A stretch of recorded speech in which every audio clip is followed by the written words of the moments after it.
गोस्वामी तुलसीदास जी की जय। श्यापति रामचंद्र की जय। चारों भाइयों जी की जय। पवन सुत हनुमान की जय। उमापति महादेव की जय। श्री गुरुदेव महाराज की जय।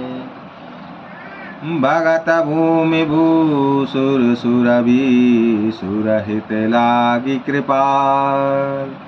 करत चरित धरि मनुज तनु सुनत मिटई जग जान।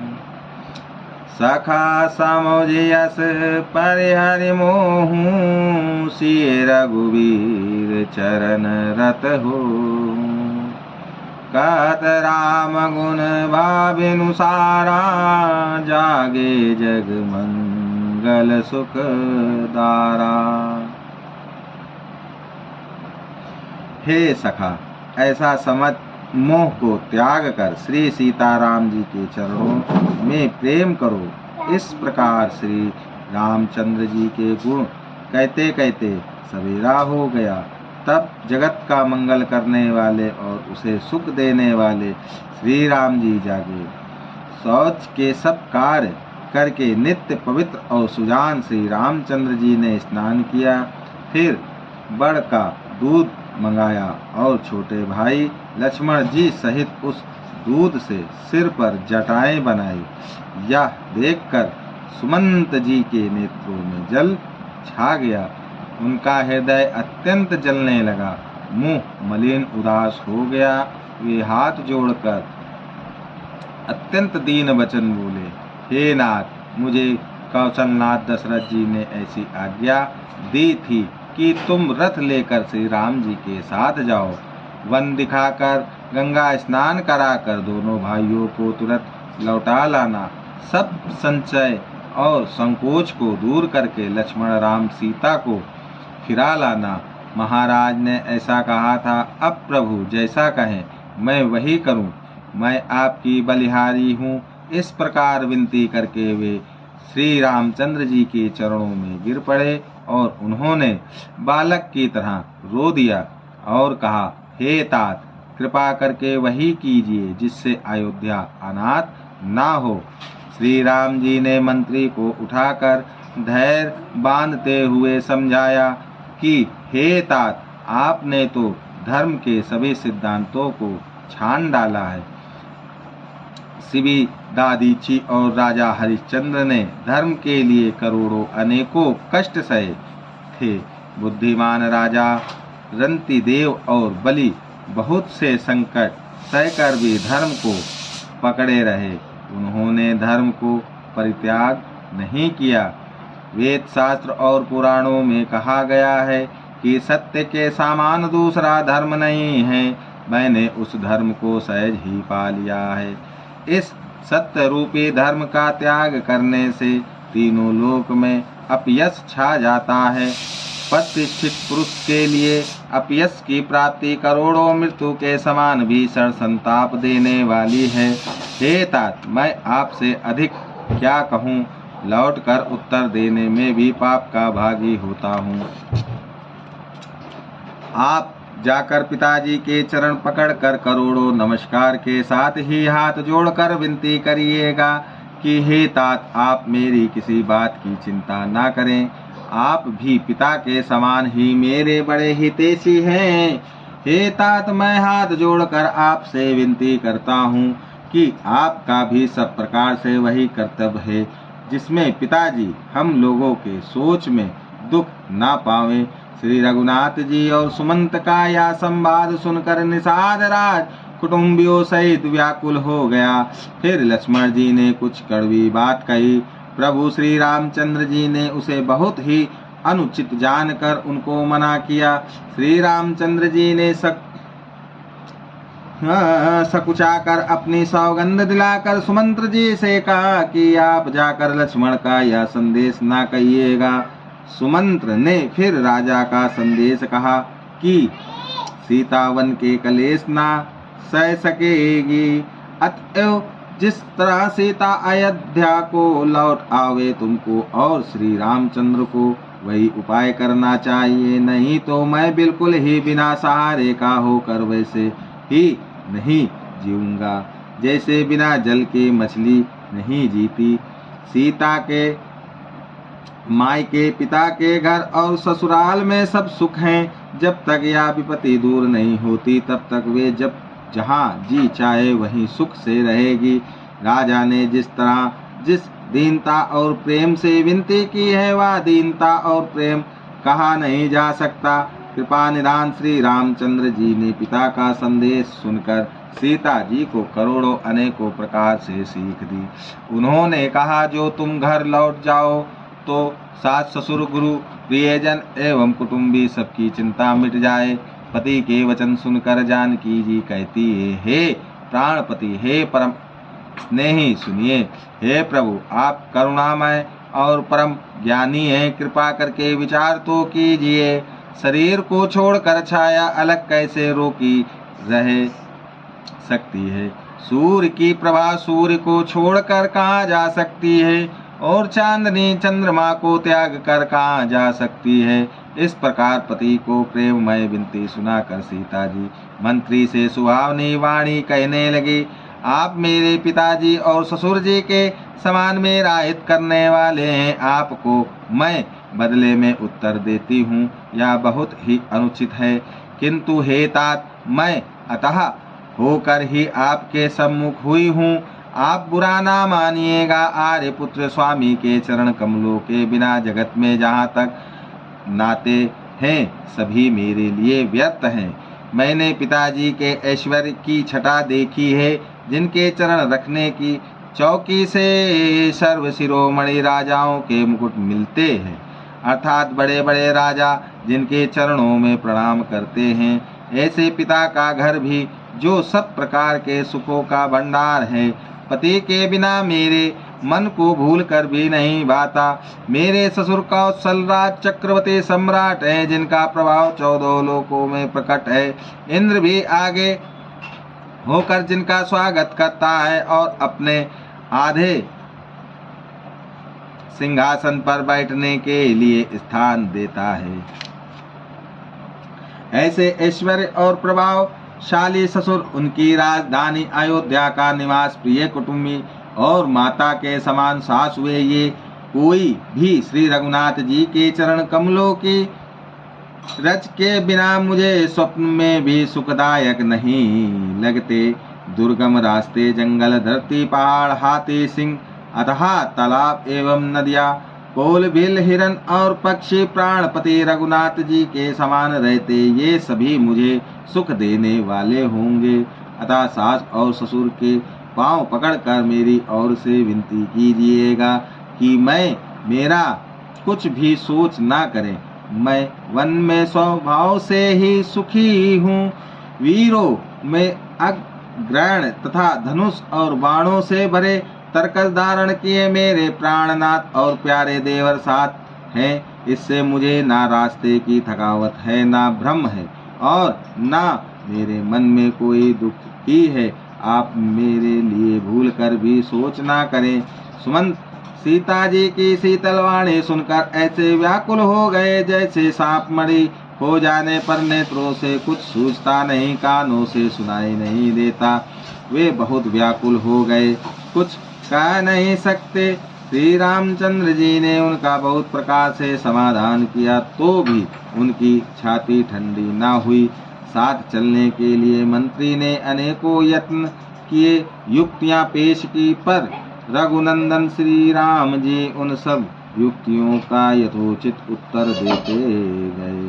श्री रामचंद्र जी की आज्ञा मिटी नहीं जा सकती। कर्म की गति कठिन है, उस पर कुछ भी वश नहीं चलता। श्री राम, लक्ष्मण और सीता जी के चरणों में सिर नवाकर सुमंत इस तरह लौटे जैसे कोई व्यापारी अपना मूलधन पूंजी गंवा कर लौटे। सुमंत ने रथ को हाँका। घोड़े श्री रामचंद्र जी की ओर देख देख कर हिनहिनाते हैं, या देख कर निषाद लोग विषाद के वश होकर सिर धुन धुन कर पीट पीट कर पछताते हैं। जिनके वियोग में पशु इस प्रकार व्याकुल है, उनके वियोग में प्रजा, माता और पिता कैसे जीते रहेंगे। श्री रामचंद्र जी ने जबरदस्ती सुमंत्र को लौटाया। तब आप गंगा जी के तीर पर आए। श्री राम ने केवट से नाव मांगी, पर वह लाता नहीं। वह कहने लगा, मैंने तुम्हारा मर्म भेद जान लिया। तुम्हारे चरण कमलों के धूल के लिए सब लोग कहते हैं कि वह मनुष्य बना देने वाली कोई जड़ी है, जिसके छूते ही पत्थर की शिला सुंदरी स्त्री हो गई। मेरी नाव तो काठ की है, काठ पत्थर से कठोर तो होता नहीं। मेरी नाव भी मुनि की स्त्री हो जाएगी और इस प्रकार मेरी नाव उड़ जाएगी। मैं लुट जाऊंगा अथवा रास्ता रुक जाएगा, जिससे आप पार ना हो सकेंगे और मेरी रोजी मारी जाएगी। मेरी कमाने खाने की राह ही मारी जाएगी। मैं तो इसी नाव से सारे परिवार का पालन पोषण करता हूँ, दूसरा कोई धंधा नहीं जानता। हे प्रभु, यदि तुम अवश्य ही पार जाना चाहते हो तो मुझे पहले अपने चरण कमल पखारने धो लेने के लिए कह दो। हे नाथ, मैं चरण कमल धोकर आप लोगों को नाव पर चढ़ा लूंगा। मैं आपसे कुछ उतराई नहीं चाहता। हे राम, मुझे आपकी दुहाई और दशरथ जी की सौगंध है, मैं सब सच सच कहता हूँ। लक्ष्मण भले ही मुझे तीर मारे, पर जब तक मैं पैरों को पखार ना लूंगा तब तक हे तुलसीदास के नाथ, हे कृपालु, मैं पार नहीं उतारूंगा। केवट के प्रेम में लपेटे हुए अटपटे वचन सुनकर करुणा राम श्री रामचंद्र जी जानकी जी और लक्ष्मण जी की ओर देख कर हंसे।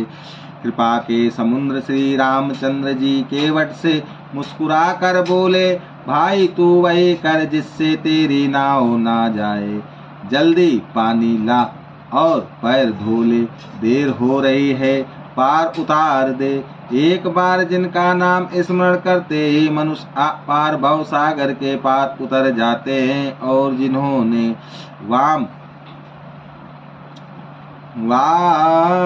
वावन वातार में जगत को तीनों पग से भी छोटा कर दिया था, 2 ही पग में त्रिलोकी को नाप लिया था, वही कृपालु श्री रामचंद्र जी गंगा जी से पार उतारने के लिए केवट का निहोरा कर रहे हैं।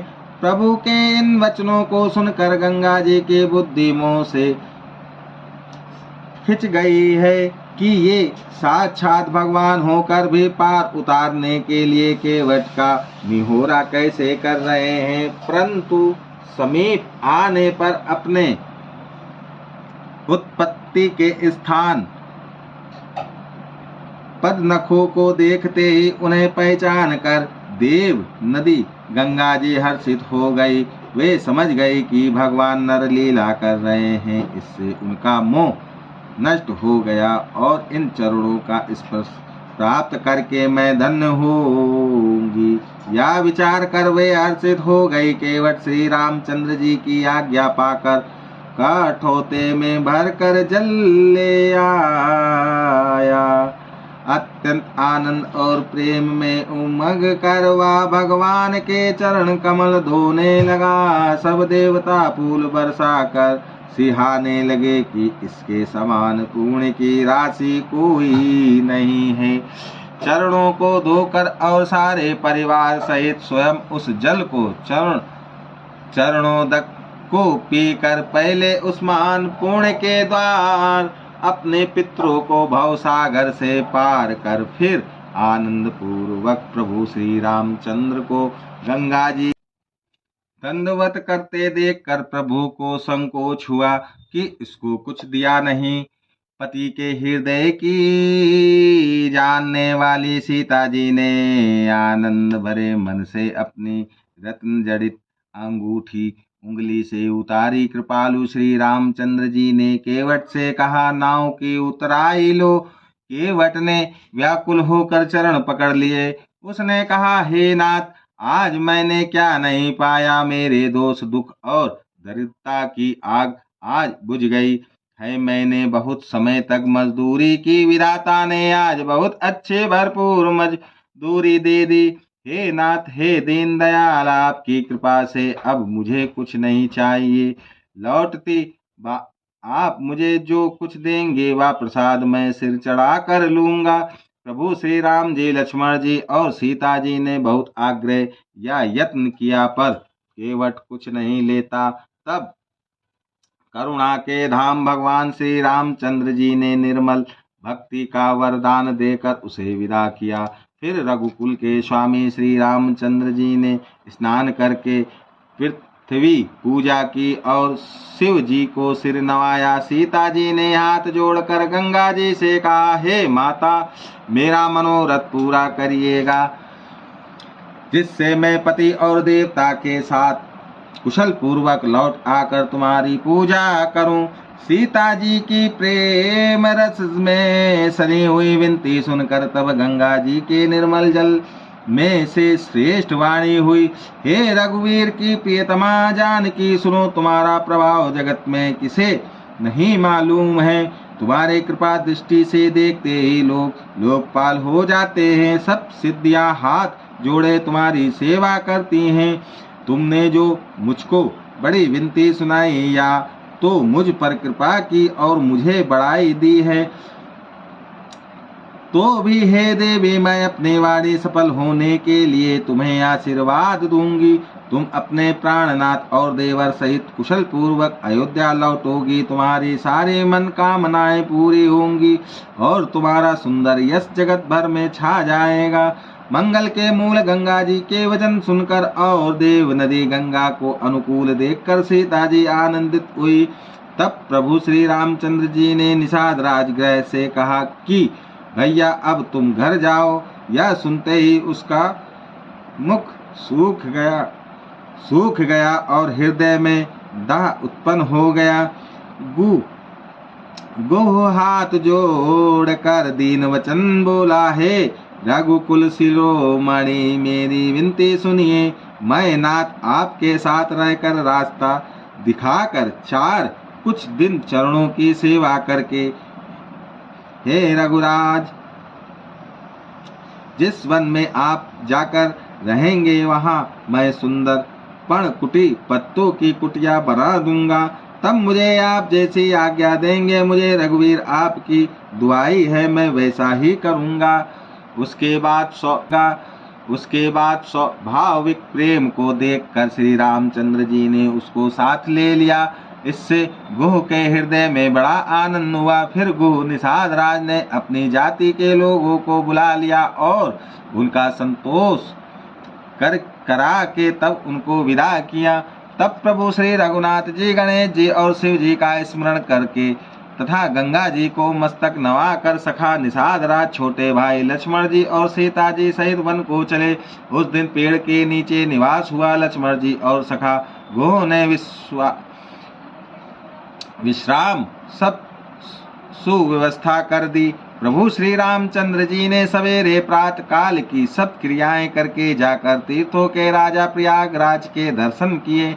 उस राजा का सत्य मंत्री है, श्रद्धा प्यारी स्त्री है और श्री वेड़ी माधव जी सारी के हितकारी मित्र हैं। चार पदार्थों धर्म, अर्थ, काम और मोक्ष के भंडार भरा है और वह पुण्यम प्रंत ही उस राजा का सुंदर देश है। प्रयाग क्षेत्र ही दुर्गम, मजबूत और सुंदरगढ़ किला है। इसको स्वप्न में भी पाप रूपी शत्रु नहीं पा सके हैं। संपूर्ण तीर्थ ही उसके श्रेष्ठ वीर सैनिक हैं, जो पापों की सेना को कुचल डालने वाले और बड़े रणधीर हैं। गंगा, यमुना और सरस्वती का संगम ही उसका अत्यंत सुशोभित सिंहासन है। अक्षय वट छत्र है, जो मुनियों के भी मन को मोहित कर लेता है। यमुना जी और गंगा जी की तरंगे उसके श्याम और श्वेत चवर हैं, जिनको देखकर ही दुख और दरिद्रता नष्ट हो जाती है। पुण्यात्मा पवित्र साधु उसकी सेवा करते हैं और सब मनोरथ पाते हैं। वेद और पुराणों के समूह भाट हैं, जो उसके निर्मल गुणों गुणगानों का बखान करते हैं। पापों के समूह रूपी हाथी के मारने के लिए सिंह रूप प्रयागराज का प्रभाव महात्मय कौन कह सकता है। ऐसे सुहावने तीर्थराज का दर्शन कर सुख के समुद्र रघुकुल श्रेष्ठ श्री राम जी ने भी सुख पाया। उन्होंने अपने श्रीमुख से सीता जी, लक्ष्मण जी और सखा गुह को तीर्थराज की महिमा कहकर सुनाई। तादांतर प्रणाम करके वन और बागीचों को देखते हुए और बड़े प्रेम से महात्माएं कहते हुए इस प्रकार श्री राम ने आकर त्रिवेणी का दर्शन किया, जो स्मरण करने से ही सब सुंदर मंगलों को देने वाली है। फिर आनंद पूर्वक त्रिवेणी में स्नान करके शिव जी की सेवा पूजा की और विधि पूर्वक तीर्थ देवताओं का पूजन किया। स्नान पूजन आदि सब करके तब प्रभु श्री राम जी भरद्वाज जी के पास आए। उन्हें दंडवत करते हुए ही मुनि ने हृदय से लगा लिया। मुनि के मन का आनंद कुछ कहा नहीं जाता, मानो उन्हें ब्रह्म आनंद की राशि मिल गई हो। मुनीश्वर भरद्वाज जी ने आशीर्वाद दिया। उनके हृदय में ऐसा जानकर अत्यंत आनंद हुआ कि आज विधाता ने श्री सीता जी और लक्ष्मण जी सहित प्रभु श्री रामचंद्र जी के दर्शन कराकर मानो हमारे संपूर्ण पुण्यों के फल को लाकर आंखों के सामने रख दिया। कुशल पूछकर मुनिराज ने उनको आसन दिया और प्रेम सहित पूजन करके उन्हें संतुष्ट कर दिया। फिर मानो अमृत के ही बने हों ऐसे अच्छे अच्छे कंद मूल फल और अंकुर लाकर दिए। सीता जी, लक्ष्मण जी और सेवकगृह सहित श्री रामचंद्र जी ने उन सुंदर मूल फलों को बड़ी रुचि के साथ खाया। थकावट दूर होने से श्री रामचंद्र जी सुखी हो गए। तब भरद्वाज जी ने उनसे कोमल वचन कहे, हे राम, आपका दर्शन करते ही आज मेरा तप, तीर्थ सेवन और त्याग सफल हो गया। आज मेरा जप योग और वैराग सफल हो गया और आज मेरे संपूर्ण शुभ साधनों का समुदाय भी सफल हो गया। लाभ की सीमा और सुख की सीमा प्रभु के दर्शन को छोड़कर दूसरी कुछ भी नहीं है। आपके दर्शन से मेरी सब आशाएं पूर्ण हो गई। अब कृपा करके यह वरदान दीजिए कि आपके चरण कमलों में मेरा स्वाभाविक प्रेम हो। जब तक कर्म, वचन और मन से छल छोड़कर मनुष्य आपका दास नहीं हो जाता, तब तक करोड़ों उपाय करने से भी स्वप्न में भी वह सुख नहीं पाता। मुनि के वचन सुनकर उनकी भाव भक्ति के कारण आनंद से तृप्त हुए भगवान श्री रामचंद्र जी लीला की दृष्टि से सकुचा गए। तब अपने ऐश्वर्य को छिपाते हुए श्री रामचंद्र जी ने भरद्वाज मुनि का सुंदर सुयश करोड़ों अनेकों प्रकार से कहकर सबको सुनाया। उन्होंने कहा, हे मुनीश्वर, जिसको आप आदर दें वही बड़ा है और वही सब गुणों समूह का घर है। इस प्रकार श्री राम जी और मुनि भरद्वाज दोनों परस्पर विनम्र हो रहे हैं और अनिर्वचनीय सुख का अनुभव कर रहे हैं। या श्री राम, लक्ष्मण और सीता जी के आने की खबर पाकर प्रयाग निवासी ब्रह्मचारी, तपस्वी, मुनि, सिद्ध और उदासी सब श्री दशरथ जी के सुंदर पुत्रों को देखने के लिए भरद्वाज जी के आश्रम पर आए। श्री रामचंद्र जी ने सब किसी को प्रणाम किया। नेत्रों का लाभ पाकर सब आनंदित हो गए और परम सुख पाकर आशीर्वाद देने लगे। श्री रामचंद्र जी के सौंदर्य की सराहना करते हुए वे लौटे। श्री राम जी ने रात को वहीं विश्राम किया और प्रातः काल प्रयागराज का स्नान करके और प्रसन्नता के साथ मुनि को सिर नवाकर श्री सीता जी, लक्ष्मण जी और सेवक गुह के साथ वे चले। चलते समय बड़े प्रेम से श्री रामचंद्र जी ने मुनि से कहा, हे नाथ, बताइए हम किस मार्ग से जाए। मुनि मन में हंसकर श्री राम जी से कहते हैं कि आपके लिए सभी मार्ग सुगम है।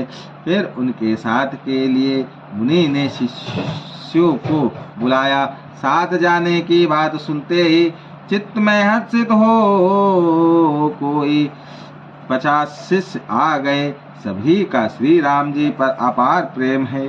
सभी कहते हैं कि मार्ग हमारा देखा हुआ है। तब मुनि ने चुनकर 4 ब्रह्मचारियों को साथ कर दिया। उन्होंने बहुत जन्मों तक सब सुकृत पूर्ण किए थे। श्री रघुनाथ जी प्रणाम कर और ऋषि की आज्ञा पाकर हृदय में बड़े ही आनंदित होकर चले।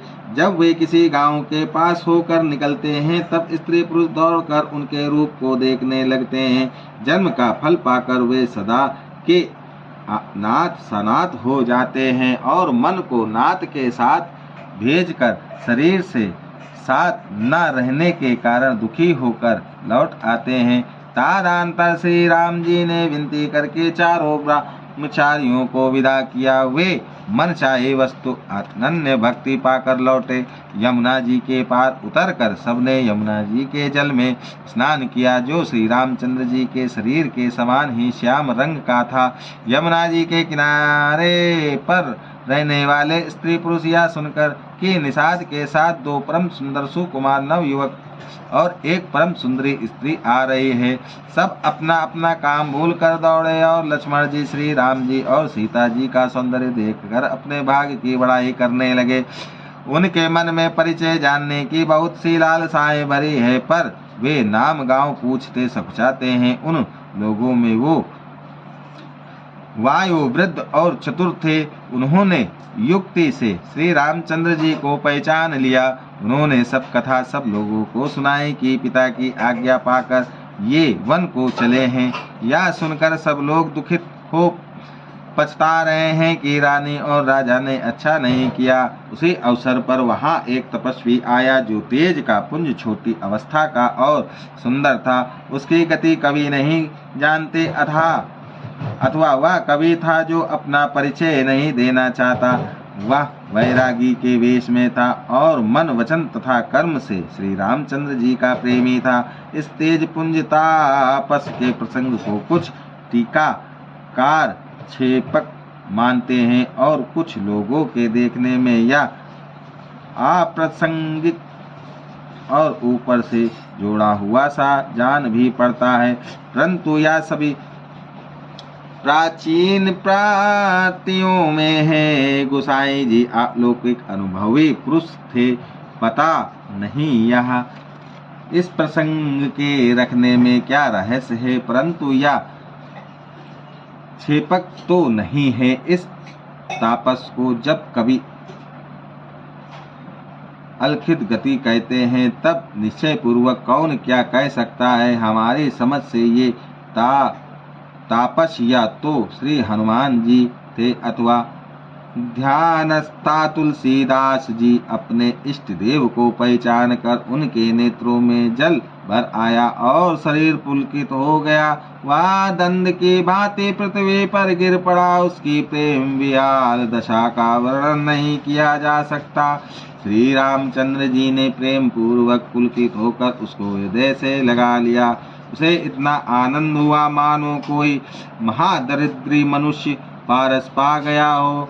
सब कोई देखने वाले कहने लगे कि मानो प्रेम और परम तत्व दोनों शरीर धारण करके मिल रहे हैं। फिर वह लक्ष्मण जी के चरणों लगा। उन्होंने प्रेम से उमग कर उसको उठा लिया। फिर उसने सीता जी की चरण धूलि को अपने सिर पर धारण किया। माता सीता जी ने भी उसको अपना छोटा बच्चा जानकर आशीर्वाद दिया। फिर निषाद राज ने उसको दंडवत की।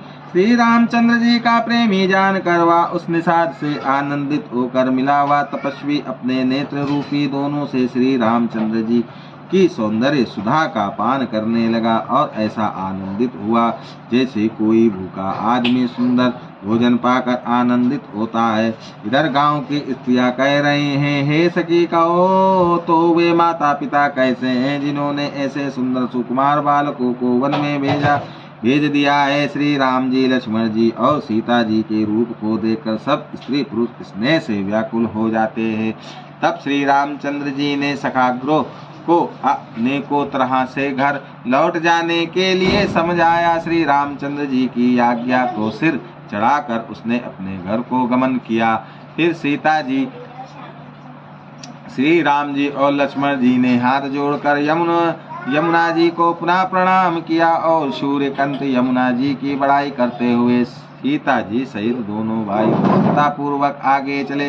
रास्ते में जाते हुए उन्हें अनेकों यात्री मिलते हैं। वे दोनों भाइयों को देखकर उनसे प्रेम पूर्वक कहते हैं कि तुम्हारे सब अंगों में रज चिन्ह देखकर हमारे हृदय में बड़ा सोच होता है। ऐसे राज चिन्ह के होते हुए तुम लोग रास्ते में पैदल ही चल रहे हो। इससे हमारी समझ में आता है कि ज्योतिषी शास्त्र झूठा ही है। सारी जंगल और बड़े बड़े पहाड़ों का दुर्गम रास्ता है। जिस पर तुम्हारे साथ सुकुमारी स्त्री है।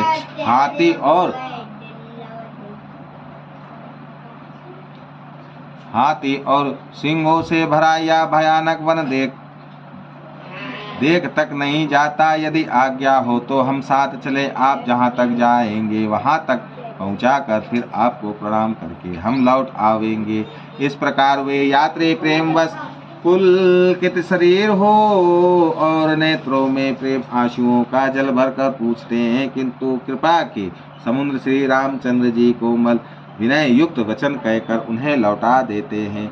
जो गांव और पूर्वे रास्ते में बसे नागों और देवताओं के नगर उनको देखकर प्रसन्नता पूर्वक ईर्ष्या करते हैं और ललचाते हुए कहते हैं कि किस पुण्यवान ने किस शुभ घड़ी में इनको बसाया था, जो आज ये इतने धन और पुण्यमय तथा परम सुंदर हो रहे हैं। जहाँ जहाँ श्री रामचंद्र जी के चरण चले जाते हैं उनके समान इंद्र की पुरी अमरावती भी नहीं है। रास्ते के समीप बसने वाले भी बड़े पुण्य आत्मा हैं। स्वर्ग में रहने वाले देवता भी उनकी सराहना करते हैं। जो नेत्र भरकर सीता जी और लक्ष्मण जी सहित घनश्याम श्री राम जी के दर्शन करते हैं। जिन तालाबों और नदियों में श्री राम जी स्नान कर लेते हैं, देव सरोवर और देव नदियाँ भी उनकी बड़ाई करती हैं। जिस वृक्ष के नीचे प्रभु जा बैठते हैं, कल्प वृक्ष भी उसकी बड़ाई करते हैं। श्री रामचंद्र जी के चरण कमलों की रज का स्पर्श करके पृथ्वी अपना बड़ा सौभाग्य मानती है। रास्ते में बादल छाया करते हैं और देवता फूल बरसाते और सियाते हैं। पर्वत वन और पशु पक्षियों को देखते हुए श्री राम जी रास्ते में चले जा रहे हैं। सीता जी और लक्ष्मण जी सहित श्री रघुनाथ जी जब किसी गांव के पास जा निकलते हैं, तब उनका आना सुनते ही बालक बूढ़े स्त्री पुरुष सब अपने घर और काम काज को भूल कर तुरंत उन्हें देखने के लिए चल देते हैं। श्री राम लक्ष्मण और सीता जी का रूप देखकर नेत्रों का परम फल पाकर वे सुखी होते हैं। दोनों भाइयों को देखकर सब प्रेमानंद में मग्न हो गए। उनके नेत्रों में जल भरकर आया और शरीर पुलकित हो गए। उनकी दशा वर्णन नहीं की जाती, मानो दरिद्र ने चिंतामणि को ढेरी पाली हो। वे एक एक को पुकार कर सीख देते हैं कि इसी क्षण नेत्रों का लाभ ले लो। कोई श्री रामचंद्र जी को देखकर ऐसे अनुराग में भर गए हैं कि वे उन्हें देखते हुए उनके साथ लगे चले जा रहे हैं। कोई नेत्र मार्ग से उनकी छवि को हृदय में लाकर शरीर मन और श्रेष्ठ वाणी से शिथिल हो जाते हैं, अर्थात उनके शरीर मन और वाणी का व्यवहार बंद हो जाता है। कोई बड़ की सुंदर छाया देख कर वहाँ नरम घास और पत्ते बिछाकर कहते हैं कि क्षण भर यहाँ बैठकर थकावट मिटा लीजिए, फिर चाहे अभी चले जाइएगा, चाहे सवेरे। कोई घड़ा भरकर पानी ले आता है और कोमल वाणी से कहते हैं, नाथ आचमन तो कर लीजिए। उनके प्यारे वचन सुनकर और उनका अत्यंत प्रेम देखकर दयालु और परम सुशील श्री रामचंद्र जी ने मन में सीता जी को थकी हुई जानकर घड़ी भर बड़ की छाया में विश्राम किया। स्त्री पुरुष आनंदित होकर शोभा देखते हैं। अनुपम रूप ने उनके नेत्र और मनों को लुभा लिया है। सब लोग टकटकी लगाए श्री रामचंद्र जी के मुख चंद्र को चकोर की तरह तन्मय होकर देखते हुए चारों ओर सुशोभित हो रहे हैं। श्री राम जी का नवीनता माल वृक्ष के रंग का श्याम शरीर अत्यंत शोभा दे रहा है, जिसे देखते ही करोड़ों कामदेव के मन मोहित हो जाते हैं। बिजली के से रंग के लक्ष्मण जी बहुत ही भले मालूम होते हैं। वे नख से सिख तक सुंदर हैं और मन को बहुत भाते हैं। दोनों मुनियों के कल्ल आदि वस्त्र पहने हैं और कमर में तरकस कसे हुए हैं। कमल के समान हाथों में धनुष बाण शोभित हो रहे हैं। उनके सिरों पर सुंदर जटाओं के मुकुट हैं। वृक्ष स्थल भुजा और नेत्र विशाल है और शरद पूर्णिमा के चंद्रमा के समान सुंदर मुखों पर पसीने की बूंदों का समूह शोभित हो रहा है। उस मनोहर जोड़ी का वर्णन नहीं किया जा सकता, क्योंकि शोभा बहुत अधिक है और मेरी बुद्धि थोड़ी है। श्री राम लक्ष्मण और सीता जी की सुंदरता को सब लोग मन चित्त और बुद्धि तीनों को लगा कर देख रहे हैं। प्रेम के प्यासे वे गांवों के स्त्री पुरुष इनके सौंदर्य माधुर्य के छटा देख कर ऐसे थकित रह गए जैसे दीपक को देख कर हिरनी और हिरन निस्तबंद रह जाते हैं। गांवों की स्त्रियां सीता जी के पास जाती हैं, परंतु अत्यंत स्नेह के कारण पूछते सकुचाती हैं। बार बार सब उनके पांव लगती और सहज ही सीधे साधे कोमल वचन कहती हैं। हे राजकुमारी, हम विनती करती कुछ निवेदन करना चाहती हैं, परंतु स्त्री स्वभाव के कारण कुछ पूछते हुए डरती है। हे स्वामिनी, हमारी ठिठाई क्षमा कीजिएगा और हमको वारी जानकर बुरा ना मानिएगा। ये दोनों राजकुमार स्वभाव से ही वर्ण में परम सुंदर हैं। मरकत मणि पन्ने और सुवर्ण कांति इन्हीं से पाई है, अर्थात मकृत मणि में और स्वर्ण में जो हरित और स्वर्ण वर्ण की आभा है, वह इनकी हरितता भनिल और स्वर्ण कांति के एक कण के बराबर भी नहीं है। श्याम और गौर वर्ण है, सुंदर किशोर अवस्था है। दोनों ही परम सुंदर और शोभा के धाम है। शरद पूर्णिमा के चंद्रमा के समान इनके मुख और शरद ऋतु के कमल के समान इनके नेत्र हैं। श्यापति रामचंद्र की जय, उमापति महादेव की जय, पवन सुत हनुमान की जय, गोस्वामी तुलसीदास जी की जय, श्री गुरुदेव महाराज की जय। सीताराम सीताराम सीताराम, सीताराम जानकी जय, बोलो हनुमान की। सीताराम चरण रति मोरी, अनुदिन बढ़ाऊं अनुग्रह तो। तुमको निराम राम दिन राति, सादर जपऊं अनंग अनाति। मास पारायण 16वां विश्राम, नवाहा प्राणाय चौथा विश्राम। सियापति रामचंद्र की जय, सियापति रामचंद्र की जय। राम नवाहा प्राणाय चौथा विश्राम, सियापति रामचंद्र की जय।